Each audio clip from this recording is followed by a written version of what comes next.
कि छात्रों की गूंज मोदी सरकार में बगावत करा रही है और लगातार यह बगावत का सिलसिला जारी है, लेकिन मोदी सबक नहीं ले रहे।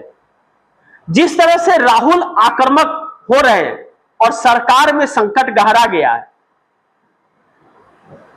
अभी भी अगर मोदी सीख नहीं ले पा रहे, अभी भी अगर छात्रों से माफी नहीं मांग रहे और अमित शाह का इस्तीफा नहीं ले रहे, फिर तो सरकार चलना इम्पॉसिबल है, फिर युवा सरकार नहीं चला देंगे।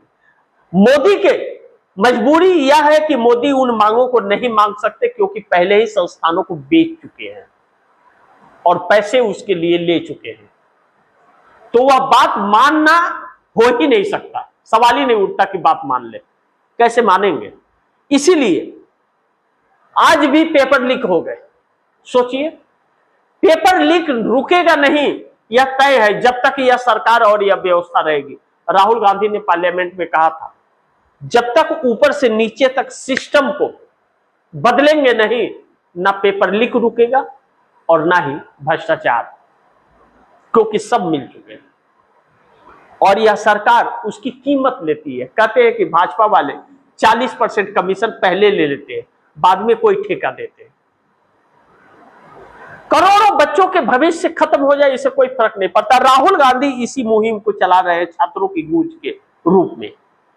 पुणे में महिलाओं की गूंज हो, लाखों की संख्या में जुटे, लोगों को रोकने की कोशिश, प्रताड़ित करने की कोशिश, गाली गलौज, मारपीट, सब कुछ कर ली भाजपा ने, लेकिन रोक नहीं पाई क्यों? डर को निकाल रहे हैं। राहुल गांधी कह रहे हैं डर को निकालो और कुछ भी हो जाए, मुकाबला करने के लिए तैयार रहो, डरो मत। जो आया है एक दिन जाना है, सोच लो। देखो कैसे भागते हैं लोग, और वही चीज हो रहा है। जितना रोकने की कोशिश कर रहे हैं, उतनी ही इनके खिलाफ जनता हो रही है। अब ऐसे में सरकार के ऊपर संकट गहरा रहा है कि सरकार का वोट बैंक भाजपा का खसक रहा है, और जब भाजपा का वोट बैंक खसक रहा है तो मोदी और शाह से इन्हीं के लोग इनसे दूर हो रहे हैं और इन्हीं के नजरों में यह गिर गए हैं। और दूसरा कोई चेहरा मोदी ने ऊपर आने नहीं दिया कि मोदी के बाद कौन, यह नहीं पता है किसी को। अब असर इतना पड़ गया, संकट इतना गहरा गया है कि मोदी शाह अब एक दूसरे से मिलने से भी डर रहे हैं। दोनों दूरी बनाए हुए हैं, रस्सी जल गई है, ऐठन नहीं किया है। अमित शाह जो प्रयास कर रहे थे कि डीएमके के 22 सांसदों को और शरद पवार के 8 सांसदों को, इन 30 सांसदों को ले आकर के थोड़ा एक माहौल बनाने की कोशिश करेंगे, वह भी झटका दे गए। और जब झटका दे गए तो भारतीय जनता पार्टी के 240 सांसद भी खिलाफ हो चुके हैं, वह भी इनकी सुन नहीं रहे। इसलिए नहीं सुन रहे हैं क्योंकि उनका राजनीतिक कैरियर पूरा दांव पर लग गया। किसी को ऊपर आने नहीं दिया, किसी को कोई काम करने नहीं दिया, किसी को पैसे मिले नहीं कि वो अपने क्षेत्र में काम करे, तो हर जगह तो थू थू थू थू हो रही है। और हर बार कैंडिडेट बदल देते हैं कि उसने कुछ नहीं किया, मैंने उसके टिकट काट दिए, लेकिन खुद ही ऐसा करते। तो यह जो अस्तित्व खत्म हो रहा है, तो वह लोग अब इनसे दूर भाग रहे हैं। तो नरेंद्र मोदी सरकार कमजोर हो रही है, और कमजोर इतना कमजोर हो रही है कि अब इसे यह समझ नहीं आ रहा है कि हम क्या करें, रास्ते नहीं मिल रहे हैं। लेकिन एक चीज सत्य है कि इनकी जांच अवश्य होगी। जितने इन्होंने कानून बनाए, उस कानून से जितने लोगों को फायदा हुआ है और उसके प्रति कितना क्या कुछ इनके पास आया है।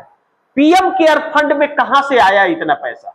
कहा जा रहा है कि चाइना से पैसा आया है, इसीलिए चाइना को कुछ बोल नहीं पाते हैं और चाइना भारत की जमीनें कब्जा करता जा रहा है, चाहे लद्दाख के साइड हो, चाहे अरुणाचल के साइड। मोदी सरकार कहती है कि न कोई आया है न कोई आएगा, और एक तरफ सेना आपस में बात करती हुई नजर आ रही है, वहां के सेना के जवाब दे रही है। आपका तो प्रधानमंत्री कहता है कि कोई नहीं आया, तो फिर आप किस चीज की बात कर रहे हैं? अब यह सारी चीजें मोदी सरकार को बैकफुट पर ला करके खड़े करती है, जो मोदी के लिए शुभ संकेत नहीं देता है।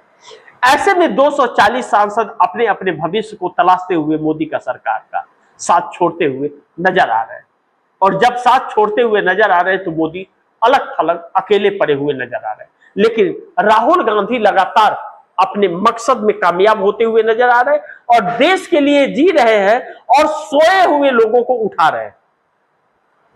कोई राजनीतिक बात नहीं हो रही है छात्रों की गोद में, सिर्फ छात्रों की ही तो बात हो रही है। और जब छात्रों की बात हो रही है तो छात्रों के नजर में हीरो बनते जा रहे हैं, महिलाओं के नजर में हीरो बनते जा रहे हैं। यही युवा पीढ़ी है जो मोदी सरकार को सत्ता में ले आई थी और यही युवा पीढ़ी है जो मोदी को सत्ता से बेदखल करने जा रही है। ऐसे में आप दर्शकों की क्या राय है, क्या सुझाव है, कमेंट बॉक्स में जरूर दीजिएगा। इस खबर को ज्यादा से ज्यादा शेयर कीजिएगा, अपने दोस्तों को भी कहिएगा आगे शेयर करें। और आपने टीवी न्यूज़ 24 को सब्सक्राइब नहीं किया, सब्सक्राइब कर लीजिए, अपने दोस्तों को भी कहिएगा सब्सक्राइब करें। मिलते हैं अगली खबर के साथ, तब तक के लिए नमस्कार।